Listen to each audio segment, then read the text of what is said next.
Aujourd'hui, l'objectif principal, c'est de continuer à traiter l'avant du feu pour éviter qu'il aille sur la réserve intégrale, la montagne des sources.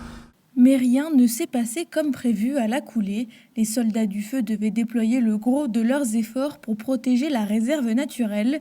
Les discrètes flammes qui finissaient de consumer la timide végétation sur les hauteurs ce matin n'étaient pas très menaçantes. Pour preuve, j'ai pu remonter la vallée pour filmer la fumée au loin, voir les hélicoptères bombardiers d'eau se ravitailler et même apercevoir le vol tranquille d'un rapace. La situation change sans que je m'en rende vraiment compte. À 11 heures, le vent change de direction. Des départs de feu apparaissent de l'autre côté de la rivière, puis le long de la route, près des habitations. Les riverains s'inquiètent. Pas le temps de faire une interview, il faut déplacer au plus vite les voitures garées de l'autre côté du cours d'eau. Quand je remonte dans ma voiture, les cendres tombent sur le tableau de bord. Je dois fermer la fenêtre malgré la chaleur. Les pompiers me demandent de reculer. Sur la route, je croise des habitants qui remplissent une citerne pour protéger des flammes leur propriété de l'autre côté de la rivière. Qui sait si les pompiers arriveront à temps?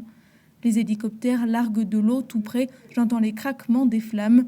Je ne dois pas rester plus longtemps. Je filme encore un peu à travers la fenêtre, sans oser sortir du véhicule, encore moins éteindre le moteur.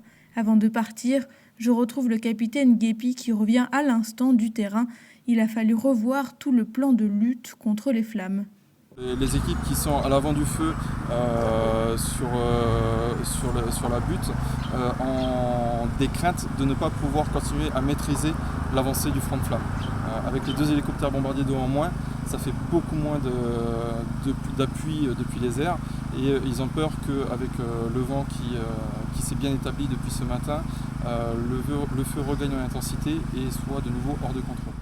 Des renforts ont été appelés pour venir en aide aux 43 pompiers mobilisés sur ce feu.